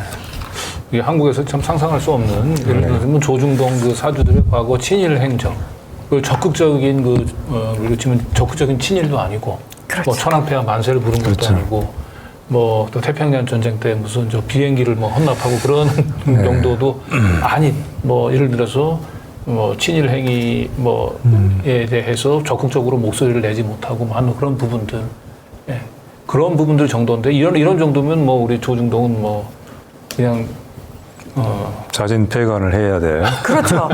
그 자진 폐간할 뿐만 아니라 네. 소유주가 가진 모든 재산을 사회 환원해야죠. 네. 잘못을 속죄하는 차원에서. 자, 가디언이 이렇게 했는데 사실은 그럼 가디언이라는 언론사가 도대체 어떻게 만들어진 언론사이길래 이렇게까지 할까? 자, 가디언은 제가 정말 간단하게 표현을 해드려서 1821년에 창간이 될 그 당시쯤에 노동자 계급이 제대로 대우를 못 받던 시절이에요. 그러니까 노동자 계급에게 투표권조차 주어지지 않던 시절입니다. 그 시절에 노동자들이 뭐만 했다 하면은 기성의 언론들이, 더 타임스도 그 당시에 있던 언론입니다. 노동자의 입장이 아니라 기득권의 입장, 권력의 입장, 정부의 입장에서 노동자들을 매도하더라는 거예요. 폭도로. 잠깐만, 이게 어디서 많이 지금 계속 얘기를 하면서 오버랩이 되죠. 네, 지금 현재 우리 뭐 벌어지고 있는 상황이에요. 그렇죠. 우리나라는 어디서 시위만 2023년. 벌어졌다 하면은 온 언론이 뭐로 도배가 되는지 아시죠? 헤드라인이 일단 교통혼잡, 불법 시위로 다 도배가 됩니다. 헤드라인 자체를 그렇게 뽑습니다. 그런데 당시 1800년대의 영국도 크게 다르지 않았던 것 같습니다. 그러니까 오죽하면은 노동자들이 우리가 선거권을 요구를 하고 그리고 우리의 얘기를 전혀 대변해주지 않는 정치권, 의회를 개혁하는 이 이야기를 하기 위해서 모이는데 하도 기성 언론들이 우리를 폭도로 몰고 그리고 걸핏하면 반정부 세력으로 모으니까 심지어 자, 이 모임에 오실 때는요 옷을 깨끗하게 차려입고 오십시오 라고까지 얘기를 합니다. 그러니까 저는 이게 되게 슬펐어요. 그러니까 당시 언론들이 이렇게 썼대요. 노동자들이 모여서 집회를 하는 거에 대해서 불황자들이 프랑스처럼 혼란만 일으킨다 라는 식의 헤드라인을 걸고 보도를 해댔다라는 겁니다. 그래서 최대한 많은 인원이 가장 깨끗한 옷을 입고 모이되 최대한 평화적으로 자제하자. 이 원칙을 세워가지고 이렇게 모였다라는 겁니다. 심지어 누구도 무기 소유하지 않고요. 지역별로 모여서 질서 정연하게 하는 미리 연습까지 했대요. 그런데 여기에 당시 영국 정부가 왕립포병대와 8개 보병중대, 제15경기병대와 그리고 의용기병대 1,500명까지 해서 이 모임을 지금 이 사진이요. 이 그림이 그 당시를 이제 묘사한 그림인데 노동자 집회를 무자비하게 탄압하고 지금 저 칼 있죠. 저 기마 의용대가 칼로 시민들을 무참하게 도륙하는 그 장면입니다. 저 때만 해도 아마 영국의 그 주류 사회에서는 뭐 노동자들은 사람으로 보이진 않았을 거예요. 그렇습니다. 제대로. 예, 그렇습니다. 그러니까 정치권에서도 사실은 지주들 중심으로 모였고, 그다음에 상원 같은 경우에는 귀족들이었거든요. 그러니 노동자들의 입장이라든지 노동자들의 권리 같은 건 전혀 얘기될 거리가 없었다라는 겁니다. 그래서 저 사실은 기마병들이 아니 같은 전쟁 상황도 아니고 같은 나라 국민이고 시민이잖아요. 시민을 향해서 왜 저렇게 무자비하게 사실은 저렇게 동원된 사람들이 거의 그 이제 아주 작은 땅덩어리를 가진 지주들이었는데요. 그들이 저런 집회가 있을 때마다 동원이 됐다라고 합니다. 그러니까 저 사람들 입장에서는 나 진짜 먹고 사는 것도 바빠 죽겠는데 왜 나를 자꾸 이런 데 동원해? 저 노동자들 다시는 못 모이게 해야지라는 분노감이 굉장히 차 있었다라는 거죠. 그러니까 시민들 사이에서도 분열이 굉장히 크게 일어나고 있던 상황이었다라는 겁니다. 그래서 이게 노동자 저 때 이제 성피터 광장에서 노동자들이 모였던 건데 저게 1919년 8월입니다. 1800? 네, 1819년 8월의 일인데 저 당시에 정말 많은 사람들이 죽고 뭐 수천 명이 다치고 이런 그 일을 겪으면서 워터루 전쟁에 빗대 가지고 피털루 학살이라고 이야기를 합니다. 그리고 저 사건에 이제 충격을 받아 가지고 많은 노동자들이 이제 각성을 하게 돼요. 그러면서 이게 결론은 문제가 언론이다. 그러니까 우리의 목소리를 제대로 표현해낼 수 있는 정치 권력을 만들기 위해서는 결국은 서로 우리가 모여야 되는데 우리의 시각에서 우리의 진실을 얘기해 줄 수 있는 언론이 필요하다로 모인 겁니다. 그래서 1821년에 가디언이라는 게 원래는 맨체스터 지역이었기 때문에 맨체스터 가디언으로 창간을 했다가 그리고 1959년에 지금의 더 가디언으로 이름이 바뀌게 되는 건데요. 당시 그 1830년대에 이제 한창 이제 노동자들 운동이 많이 벌어질 때 더 타임즈 발행 부수가 5,800부 미만이었대요. 그런데 노동자 단체가 만드는 신문이나 정기 간행문의 판매 부수가 최소 5,000부에서 최대 10만 부였다라고 합니다. 그러니까 저는 딱 1830년대의 그 상황이 지금 우리나라하고 되게 비슷한 것 같아요. 그러네요. 그렇죠. 느낌이. 지금 이제 한국판 말하자면 이제 가디언이 필요로 한 그렇죠. 시기. 그렇습니다. 노동자 민국을 악마화하고 노동자들이 모이는 모든 집회를 범죄시하고 이걸 전부 그 건폭이라고 하는 용어로 지금 이 노동을 탄압하는 이런 시대에 한국에도 정말 가디언. 그래서 우리가 이제 민들레가 어떻게 보면 많이 좀 참고해야 될 그렇죠. 모델인 것 같은데 가디언이 이런 역사적인 배경을 가지고 창간됐다라고 하는 사실은 저도 미처 몰랐습니다. 그러니까 지금 스콜 트러스트라는 공익재단이 처음에 이제 초창기 그 이제 만들었던 그 이제 재단이 돼가지고 지금 이제 뭐 소유를 하고 있지만 중요한 거는 그렇게 얘기를 하거든요. 그러니까 지원은 하되 간섭은 하지 않는다. 네. 그러니까 편집권의 독립을 완벽하게 인정을 해줍니다. 해주는데 이제 지금 우리 상황에서 사실 많은 시민들이 굉장히 힘든 이유가 뭐냐면요. 일단 한 번 크게 배신을 당한 경험이 있습니다. 한겨레라고 하는 시민들이 그 당시에도 만들었어요. 그런데 지금 한겨레를 향해서 시민들의 분노는 사실은 조중동만큼이나 강하거든요. 왜냐하면 배신당했다는 거예요. 그렇죠. 예. 그 당시에 시민의 눈으로 시민의 목소리를 대변해주는 우리 언론이 절실히 필요해서 정말 십시일반으로 시민들이 만든 신문이 어떻게 지금은 기성 언론과 너무나 똑같아져 버렸다라는 거죠. 네. 거기에 대한 배신감 때문에 많은, 그러니까 일부의 시민들은 그럼에도 불구하고 우리도 또다시 시민 언론이 만들어져야 돼. 근데 또 한쪽에서는 그렇게 만들어봤자 뭐해. 커지면 또 쟤들은 기성 언론하고 똑같아질 거야. 라는 식의 패배감에 젖어 있다라는 거죠. 그래서 가디언이 사실 200년 넘게 계속해서 초창기 그 창간될 당시의 정신을 유지할 수 있는 비결이 뭘까를 저는 배워야 된다라고 생각을 하거든요. 네. 그리고 지금 제가 왜 RTV에서 시민방송 RTV에서 수리남을 매주 진행을 하면서 여러분의 수리비로 저희가 이 프로젝트를 수리하겠습니다라고 말씀을 드리는데 많은 분들이 이제 십시일반으로 모아주시면서도 하시는 말씀이 저희가 돈을 내야 될 때가 너무 많아요라는 말씀을 하세요. 그렇죠. 그렇죠. 그러니까 그것도 너무 안타까운 거예요. 그러니까 그래서 그런 부분까지 저는 같이 고민을 해봐야 된다라고 해서 제가 막 찾아봤어요. 이거 어떻게 좀 방법이 없을까를 해봤더니 마침 아까 국가기관 뉴스통신사로서의 연합뉴스 320억 원의 국가 지원금을 받으면서 어찌하여 그따위 행태를 보이고 있느냐. 굉장히 우리가 분노하지 않았습니까? 자, 그런데 사실은 지금 기성 언론들의 정부가 주는 광고료도 이제 그 각 언론사마다 수십억 원에 달하거든요. 그렇게 주지 말라는 게 지금 시민들 얘기 아닙니까? 더 이상 그걸 허용하지 않겠다는 게 시민들의 의지거든요. 자, 그렇다면 어떤 방법을 쓸 수 있을까? 저는 그렇게 지원하는 지원금 다 없애자. 그리고 지금 여기서 이제 언론을 교육처럼 공공재로 바라봐야 된다라는 이제 전문가들 얘기가 있더라고요. 그러면서 미디어 바우처 제도를 이야기를 합니다. 이건 뭐냐면 국가가 직접 그 언론사를 컨택해서 지원을 하는 것이 아니라 정부 광고를 주는 것이 아니라 대한민국 국민이라면 시민들에게 모두 동일하게 미디어 바우처를 나눠줍니다. 그래서 시민들이 내가 마음에 드는 언론사한테 지원을 할 수, 내 바우처를 지원하는 거예요. 자, 이렇게 되면 굳이 특별한 부자들뿐만 아니라 가난한 사람들까지도 이 미디어 바우처를 활용할 수가 있는 거잖아요. 이렇게 되면 진짜 시민들의 지지를 받는 제대로 된 저널리즘을 구현하는 언론사들을 지원할 수 있게 된다는 거죠. 네. 좀 문희정 우리 평론가가 얘기했었던 이 시민들이 직접 내는 이 미디어 바우처 제도, 예.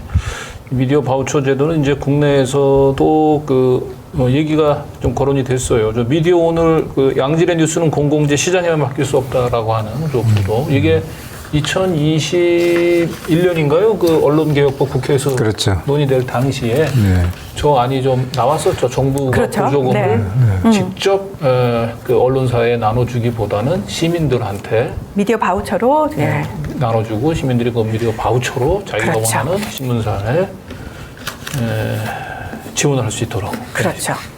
그래서 이 얘기를 사실 당시 지금 프랑스 시앙스포 경제학과 교수로 있는 줄리아 카제 교수라는 분이 이 이야기를 하는 거예요. 언론을 교육처럼 공공재로 다뤄야 한다. 그러면서 이 이야기를 했는데, 저는 진짜 이 부분이 제대로만 구현될 수 있다면은, 진짜 우리 언론, 우리가 원하는 언론의 모습, 정말 제대로 저널리즘이 구현된 언론을 대한민국에서 볼 수 있겠구나라는 생각을 하게 됐습니다. 그렇죠. 예. 근데 이제 지금은 이제 문재인 정부가 아니고 이제 윤석열 정부인데 네. 윤석열 정부 하에서 이런 미디어 바우처 제도 시민이 직접 자신들이 지원하고 싶은 언론사를 선택할 내서 후원하는 뭐 이런 제도를 정부 차원에서 이런 제도를 도입하려면 마무할 것 같고. 그렇죠.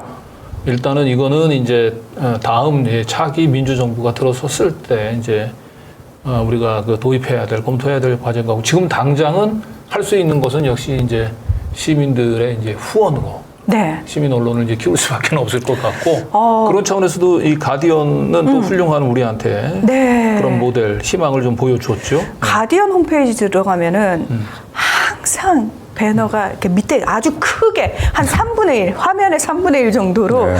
가디언에 후원하라고 네. 계속 떠요. 그렇죠.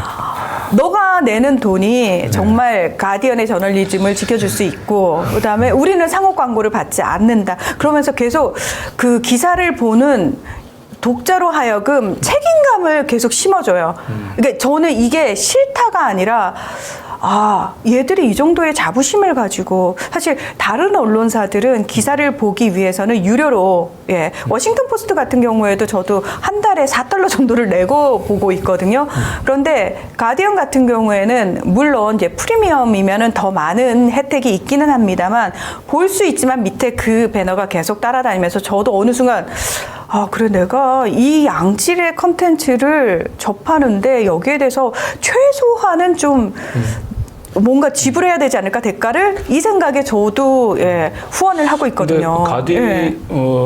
가디언도 사실은 뭐 처음서부터 이렇게 광고 수입을 배제한 것은 아닌 걸로 그렇죠. 알고 있어요. 네. 그리고 근데 어느 순간서부터 이제 광고를 배제하고 순수하게 시민들 후원으로 그렇죠. 운영하겠다. 굉장히 쉽지 않은 실험인데 이 실험이 결국은 지금 성공을 지금 거두고 있습니다. 그렇죠.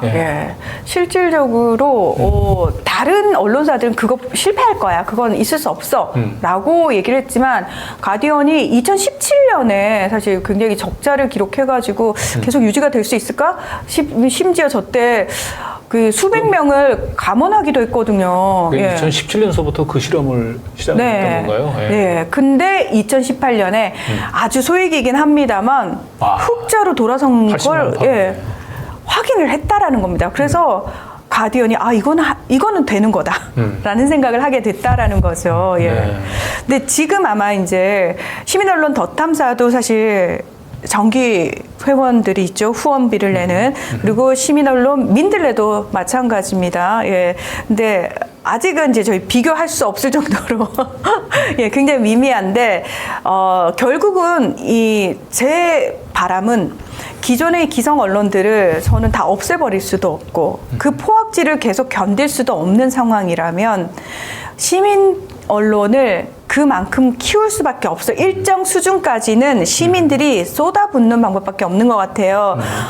굉장히 마음씨가 좋은 천사 같은 독지가가 나타나서 갑자기 제가 시민 언론을 여러분께 만들어 드리겠습니다. 그러면 많은 분들은 그래 누가 좀 만들어주면 좋겠다라는 생각을 하지만 저는 사실 거기에 대해서도 회의적입니다. 그렇게 한 사람이 뭔가 독보적인 어떤 위치에 서게 되면은 결국은 왜곡되고 변질될 가능성도 그만큼 크다라는 거거든요. 그래서 그럴 바에는 정말 시민들이 모여가지고 시민들의 힘으로 언론사를 키워내는 게 장기적으로 봤을 때 이게 바람직한 거다. 그래서 사실은 아까 미디어 바우처 제도도 정권이 바뀐다고 저는 바로 될 거라는 기대는 없습니다. 다만 시민 언론이 지금 우리가 십시일반으로 더 힘을 쏟아가지고 집중해서 시민 언론들을 키워내고 영향력이 커지게 되면 시민 언론 차원에서 사실은 정권을 창출할 수 있을 뿐만 아니라 그 정권을 향해서 푸시를 할 수 있다라는 거죠. 그 선순환을 우리가 지금 시작하고 있는 겁니다. 오로지 광고에 의존하지 않고 이제 시민들의 후원을 기초로 운영이 되는 그런 명실상부한 시민 언론 가디언이 그것은 단순한 우리의 이상이 아니고 현실이 될 수 있다라고 하는 것을 이제 보여주고 있습니다. 정기 후원자가 가디언의 정기 후원자가 지금 65만 5천 명인데요. 근데 더 늘었습니다. 더 지금 100만 명이 넘었다고 100만 명이 얘기하죠. 넘었다고 지금 얘기하군요. 100만 명이 넘었습니다. 우리 지금 민들레 한국의 그 가디언을 지향하고 있는 우리 민들레는 지금 후원자가 지금 저희는 무려 6천 명입니다. 6천 명. 예, 그러니까 65만 가게에는 이제 앞으로 우리가 네. 조금만 더 힘을 내면 6만이 되는 거고. 네. 예. 그래서 한 6만 명 후원 정도 되면 아마도 민들레가 뭐 기성 언론 정도 하나 정도의 역할은 네. 할 수 있는 정도의 규모를 네. 갖추게 될 거고 거기서 공 하나 더 붙어서 60만이 되면 이제 네. 한국을 대표하는 세계적인 언론사가 그렇죠. 가디언 정도의 영향력을 발휘할 수 있는 세계적인 언론사가 될 수 있는 거죠. 게다가 이름도 민들레야. 순 우리말이잖아요. 그러면 그렇죠. 그러면 전 세계가 한국 언론 민들레에 따르면 이러고 이제 인용 보도를 하게 되는 거잖아요. 그렇습니다. 민들레라고 네. 표현을 할 텐데, 근데 이제 많은 시민들한테 이렇게 말씀을 드리면 아유 예 하면 좋죠. 그런데 민들레가 혹시라도 또 한겨레처럼 저희 뒤통수 치면 어떡해요? 라고 불안해하시는 분도 있고, 또 하나 그 대한 언론이라고 또는 시민 언론이라고 모였는데 과연 그 수준을 좀 믿어도 될까요? 기자들 수준을? 뭐 이런 의문을 제기하시는 분들도 있을 것 같아요. 근데 결국 그 부분을 다 설득해 내셔야 되는 게 대표님 네. 몫이거든요. 네, 아니 뭐 그렇죠. 저의 몫이기도 하고 우리 민들레 모든 구성원들의 몫이기도 하고 또 사실 저희는 이제 시민과 함께라고 하는 저희들의 어떤 그런 뭐랄까 저희들이 어떤 그 깃발이라고 할까 하는 말처럼 시민들과 함께 늘 그렇게 해야 되는 것이죠. 좀 전에 우리가 이제 연합뉴스에 대해서 얘기를 잠깐 했었는데요. 연합뉴스가 이제 국가기관 언론사라고 하는 법적인 이상을 부여를 받았잖아요. 그런데 국가기관 언론사가 된다고 하는 것은 법적인 재정을 통해 완결되는 게 아니에요. 그것은 하나의 그와 같은 목표, 과제를 향해서 당신들이 그런 모습을 보여달라고 하는 요구인 것입니다. 마찬가지로 민들레가 저희가 이제 창간할 때 밝혔던 뭐 대한 언론, 대항 언론이라고 하는 것은 저희들의 초심이기도 하고, 그러니까 처음의 마음이기도 하고, 이것이 끝의 마음이기도 해요. 일의 어떤 시작과 중간과 끝이 있다고 할 때 이것이 초심이라고 하는 게 따로 있는 게 아닙니다.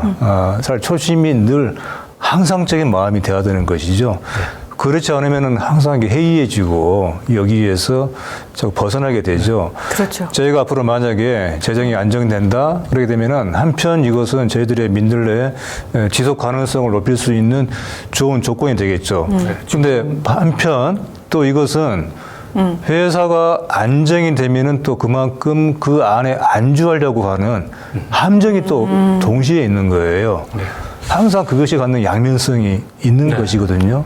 스스로 늘 그거를 경계를 하고 다지지 않으면은 늘 그 유혹은 벗어나기 힘들다. 네, 그 시민언론 이제 민들레에 이제 나아갈 길 관련해서 그동안 이제 여러 차례 이제 우리 국내 언론이 얼마나 한심한지 부분들만 이제 주로 지적을 했었는데 오늘 문희정 평론가가 나와서 이미 민들레가 가야할 길을 한 200년간 그 글들에서 한시도 벗어나지 않았고 이제는 우리가 꿈꾸던 그러한 언론들을 현실로 만들어내고 있는 그 가디언을 통해서 더 오늘 희망을 발견했던 시간이 아닌가 싶습니다. 그 민들레가 아직까지 가디언까지 가기 위해서는 아직까지 많은 과제들이 있긴 하지만 얼마나 민들레가 기성 언론들에서 다루지 않은 우리 시민들을 위해서 꼭 필요한 뉴스들을 취재하기 위해서 기자들이 얼마나 분투하고 있는지를 좀 남은 시간 좀 소개를 하고 좀 넘어가 보도록 하겠습니다. 네. 아무래도 지난 한 주는 이것이 후쿠시마 네. 폐수 방류 네, 건인데요. 그렇습니다. 양평 게이트와 함께 또 다른 네. 중요한 사안이죠. 해외 오염 특위에 대해서 역시 이것도 마찬가지로 다른 언론들이 많이 다루지 않고 또 엉뚱하게 접근하고 있는 이 사안이죠. 그래서 더더욱이나 이제 민들레가 네, 집중적으로 상단에 보면은 보도를 하고 있습니다. 연합뉴스가 고작 했던 게 일본의 교도통신을 이용을 해서 태평양 네. 도서국가도 네. 시리어 이제 이견이 발생하기 시작했다. 네. 요 때 막 썼던 기사인 것 같은데요. 네, 이걸 저는 좀 더 상세하게, 상세하게 종합해서. 네, 실제 보니까 그 네. 현지 언론들을 사실은 인용 보도를 하면서 그렇죠. 네, 네. 연합뉴스가 그 교도통신에서 의존해서 그렇게 네. 그 보도하고는 이면에 네. 이거는 이 태평양 도서 국가들의 고민 또 그쪽의 민심들을 아주 생생히 잘 전달한 거죠. 그렇죠. 일본 주변에 태평양 이런 그 환태평양의 국가들이 지금 오염수 투기에 대해서 실제로 지금 어떤 입장인지를 국내 언론이 제대로 보도를 하지 않고 있기 때문에 사실은 이제 국가통신사인 연합뉴스 정도가 되면은 그로시가 태평양 국가로 이제 방문한다고 한다면 그쪽으로 사실 순회 특파원을 보내야 되는 거예요. 충분히 그럴 수가 그렇죠. 있죠. 동경에서 교토통신이나 받아쓰고 있어야 될 일이 아니란 말이에요. 60명의 해외 통신원 특파원 통신원이 있기 그래서 때문에 사실은 이번에 어려운 일이 민들레도 아니죠. 그렇고 더탐사도 사실은 우리도 좀 기자를 좀 보낼까 네. 태평양 국가로 하려고 했는데 여기는 실제로 좀 비용도 이제 워낙 많이 들고 네. 그러다 보니까 우리 현지에 가서 비용 대비 그 효과를 분석을 하다가 결국 주저주저 하다가 네. 말았는데 그렇죠. 어쨌든 이 더 많은 좀 후원들 같은 게도 그 가디언 한국의 우리 가디언으로서 이제 우리 민들레하고 더 탐사가 성장하면 네. 충분히 네. 저런 일들을 더 훌륭히 해낼 수 있을 것 같고 네. 다만 우리가 태평양 국가로 가지 못했습니다만 또 민들레 기자들이 국내 곳곳은 지금 발품을 팔았어요. 바로 그겁니다. 저희들이 외국은 못 나가도 물론 저희가 이제 지방을 다니는 것도 사실 이것도 저희로서는 그렇게 아주 뭐 쉬운 일은 아닙니다만은 저희 기자들이 지금 전국을 돌면서 이 핵 오염수의 이 문제 사태 앞에서 얼마나 특히 전국의 어촌들이 어민들이 저런 어민들의 목소리가 걱정이- 국내 언론에 잘 보도가 안 되고 있어요. 거의 안 되고 있죠. 네. 걱정이 태산 같은 생생한 현장을 지금 수치로 나타나고 있잖아요. 현지에서 확인한 판매량이 10분의 1로 줄었다. 네. 예, 그래서 치어도 못 넣고 있고, 네. 저건 이제 여수죠. 여수의 야기장을 가본 것이고, 그 다음 페이지를 보시면 저것은 부안입니다. 부안. 부안이 특히 이제 부안 김이 유명하잖아요. 부안 김. 저기에서도 김 생산량이 3분의 1, 생산량을 3분의 1로 줄일 예정이다. 이걸 참 줄이고 있는 가슴 아픈 것이죠. 얘기예요. IMF 때보다 더 심각한 상황이다라고 하는 건데요. 근데 특히 이제 부안 지역이 어떤 지역이죠? 2003년인가 그 부안 핵폐기장 들어서려고 했던 것을 국민들이 막아냈잖아요. 지금 부안의 저 국민들이 어민들이 다시 한번 그 핵폐기장을 막아냈을 때와 같은 그런 마음가짐으로 각오로 지금 싸우겠다고 하는 것입니다. 네. 우리 일터를 지키겠다. 네, 저런 기자들이 저렇게 힘들게 그 발품을 팔아서 저렇게 이제 발굴한 기사들을 네. 앞으로 우리 이제 문희정 평론가와 함께 참여하는 민들레와 진짜 함께하는 저녁 뉴스가 저녁 뉴스로 마련이 되면 훨씬 더 네. 우리 공론장에서 이런 그 시민들, 어민들의 이런 목소리들이 좀 더 커질 수 있지 않을까 생각을 합니다. 그 반면에 네. 우리 기성 언론들이 지금 현재 네. 민심들을 또 어떻게 네. 왜곡을 하고 있는지를 잘 보여주는 게 우리 네. 한국경제 기사인데 네, 저건 특히 저거를 보는 순간에 여기 우리 에디터들이 저거를 보고요. 우리 이제 내부에 통신망에 누가 사진을 올린 거를 제가 가져온 것인데 그 너무나 저걸 보고 야 다들 야 참 대단하다 오히려 이런 말이 나올 정도로 대단하다, 어떻게 이런 식의 그 기사가 나올 수 있는지 참 대단하다라고 하는 한탄이 나왔는데요. 바로 저런 보도들 때문에 저희 그 민들레 기자들이 좀 빠듯한 인력 사정이지만은 지방을 현지를 내려가지 않을 수가 없는 그런 김상업의 상황이죠. 참으로 뛰었는 게 지금 그렇습니다. 민주당 그러니까 일본 기시다 총리 앞에 가가지고 IAEA 보고서 내용 발표를 존중한다라고 얘기하는 그렇습니다. 대통령이 저거는 마치요. 저거는 마치 어떤 동네에 마치 범죄가 빈발하면은 그리고 마치 그것에 대해서 대책을 세우라고 얘기를 하면은 왜 우리 동네가 우범 지역인 것처럼 이렇게 얘기를 해서 집값을 떨어뜨리려고 하느냐. 마치 그런 식의 발상하고 다르게 한국 없는 것이죠. 언론 100년사의 그 남을 부끄러운 기사 중에 하나. 민주당이 의해서가 아니라 민주당의 자해가 아니라 저거는 제가 저렇게 말하는 신문과 오랜만에 사실은 민주당 의원들이 이번에 그 그로시를 앉혀놓고 질타를 해가지고 그게 세계 그 여론의 타전이 되면서 오랜만에 민주당이 좀 한번 제 역할을 한번 했는데. 그렇죠. 모처럼 국민들의 민심을 저들 대변을 한 거지 않습니까? 그렇죠. 네, 저거는 민주당의 자해가 아니라 이제 한국 경제의 자해이고 저 글을 쓴 기자의 자해 행위이겠죠. 네. 자, 이런 가운데서 우리 네. 지성용 신부님, 지성용 신부님 우리 민들레 또 칼럼니스트인 거. 네, 네, 그렇죠. 우리 민들레 실린 지난 주간에 이번 주간에 칼럼이 몇 편을 가져봤는데 그 중에 하나 특히 그 많은 분들이 본 칼럼입니다. 지성용 신부님의 자, 희망에 대해서 얘기를 하려고 한 것이고요. 자살하지 않은 이유는 햇볕 때문이었다고 하는 것은 신영복 선생님의 저 글 중에 한 대목입니다. 그 장기수로 감방에 있으면서 자기가 살아날 수 있는 지금 그런 문희정 평론가 얘기를 들어보니까 이게 카프카의 그 아니 알베르토 까미의 이방인이네. 네. 이방인에서는 햇볕 때문에 제가 살인을 하는 거예요. 햇볕 때문에 살인을 하는. 메르스 말이죠. 그렇죠. 신영복 네. 교수님이 자살하지 않은 이유는 햇볕 때문이다. 네. 그렇습니다. 그러니까 저 한바닥의 햇빛이 주는 희망의 근거를 얘기를 알고서 많은 분들이 여기에 공감을 한 것 같고요. 다음 이제 유시민 칼럼도 우리의 민주주의는 안녕한가라고 하는 저 제목은 사실 좀 역설적인 거죠. 네. 결코 안녕할 수가 없잖아요. 근데 하지만 아무리 힘들어도 우리가 쉽게 좌절하지 말자고 하는 것을 우리 유시민 작가가 제가 한번 얘기를 했던 것 같은데요. 제가 참 즐겨 가끔 인용하는 그런 안토니오 그람시라고 하는 뛰어난 그 이태리 지식인이 한 말이지 않습니까? 이성으로 비관하되 의지로 낙관하자라고 하는 것과 같은 우리에게는 이런 희망의 어떤 그 이유가 근거가 필요하다. 그리고 그 희망을 구체적으로 실현할 수 있는 우리의 작은 노력들이 또 필요하다. 그러니까 희망은 만들어내는 것이죠. 네. 만들어내는 것이다. 칼럼에서 이제 딱 가슴에 착 와닿는 것은 우리 윤석열 정부는 나라를 멍들게 하고 있지만 뼈를 부러뜨리지는 못했다라고 하는 표현이 아주 그러니까 지금 윤석열 그 독재가 모든 걸 다 자기 마음먹은 대로 하고 있는 것 같지만 지금 윤석열 정부 뜻대로 안 되는 게 의외로 많습니다. 네. 여기 유시민 칼럼에서도 인용을 했습니다마는 주 69시간 노동제 근로기준법 개정 결국 포기했죠. 네. 그다음에 최저임금을 또 그 최저임금보다도 또 낮은 임금으로 또 일을 시키는 것도 가능하게 하려고 했던 그것도 못하게 됐고 네. 무엇보다도 지금 야당 의원들을 그 불체포 특권 헌법위반 불체포 특권에 막혀가지고 정치 검찰이 엄청나게 열심히 수사했지만 결국 이재명 대표 물론이고 야당 의원 한 명도 이제 구속시키지 그렇죠.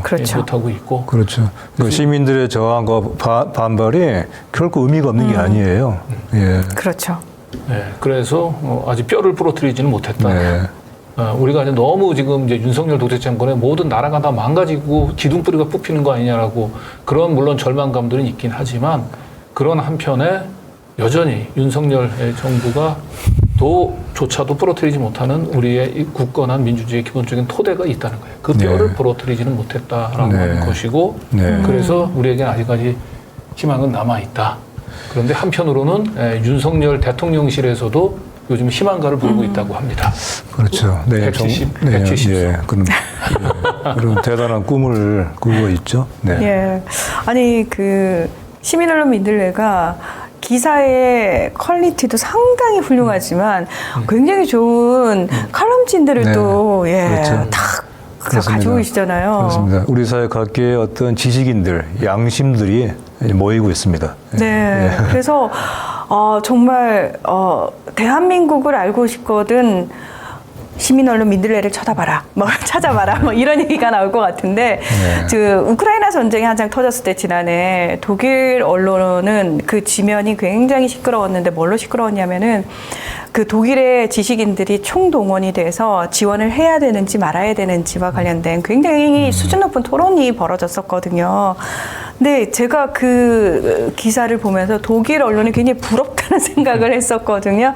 우리 언론은 정말 하루에도 수십 개, 수백 개씩 이게 기사야? 이게 가치가 있어? 하는 것들이 홍수처럼 정말 쓰레기처럼 쏟아지는 상황에서 독일 언론이 모두가 다 그냥 천편일률적으로 지원해야지. 우크라이나는 유럽인데 유럽이 공격받았어. 이거에서도 아니야, 왜 지원을 해야 되고 왜 지원해서는 안 되는지에 대해서 굉장히 의미 있는 토론의 장을 언론이 마련을 하더라는 거예요. 그걸 보면서 시민 언론 민들레면 그게 가능하지 않을까. 네.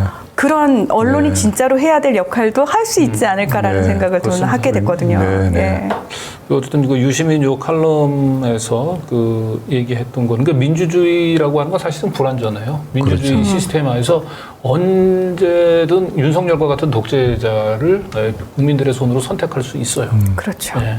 그러나 민주주의는 항상 그 국민이 다수 국민이 마음을 먹을 경우 이 권력을 합법적으로 교체할 수 있기 때문에 민주주의라고 하는 겁니다.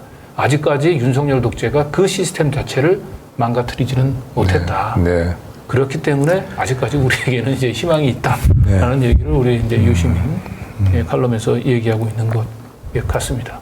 실제로 더 초조한 것은 윤석열일 수도 있어요.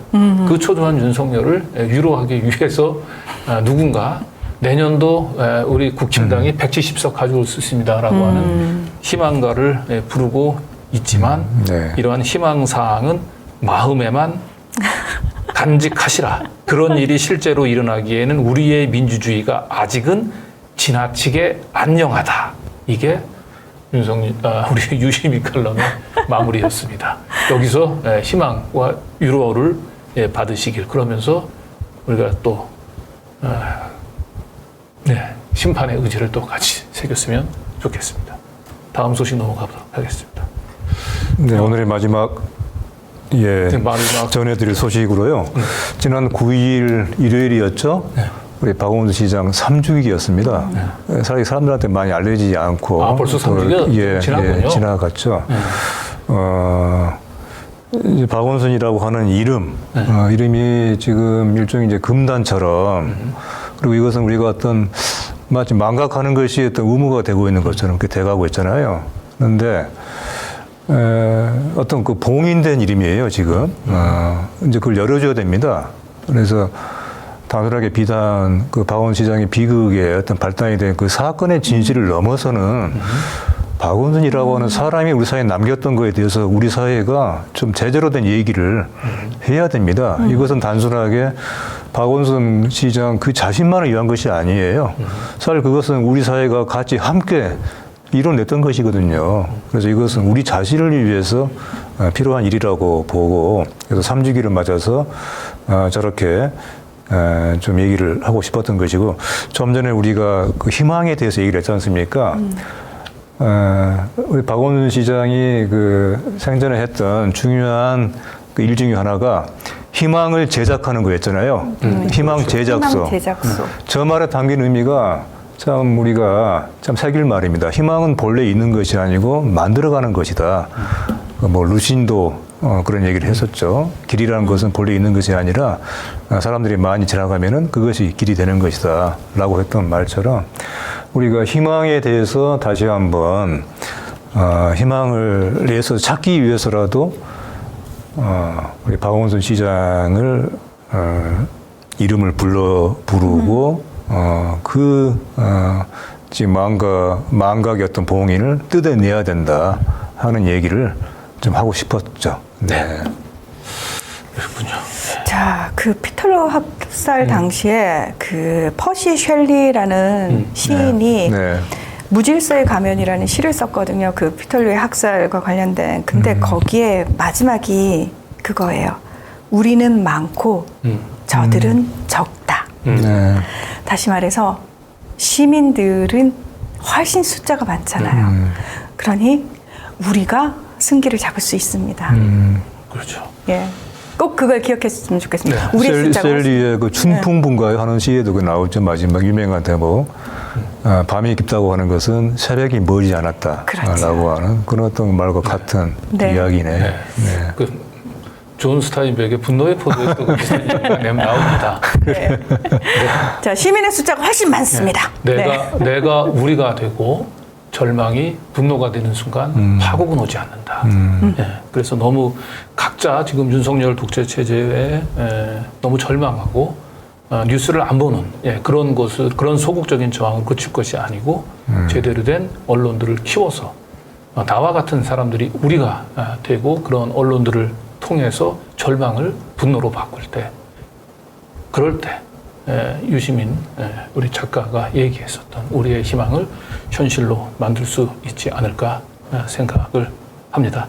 긴 시간 두 분 수고하셨고, 끝으로 우리 민들레에 대한 후원, 그리고 반성하는 언론 민들레, 가디언을 보면서 많이 좀 반성하셔야 될 것 같고, 그리고 마지막으로 우리 민들레 유튜브 구독 부탁드리면서 오늘 시간 여기서 마무리하도록 하겠습니다. 두 분 수고하셨습니다. 고맙습니다. 고맙습니다. 네.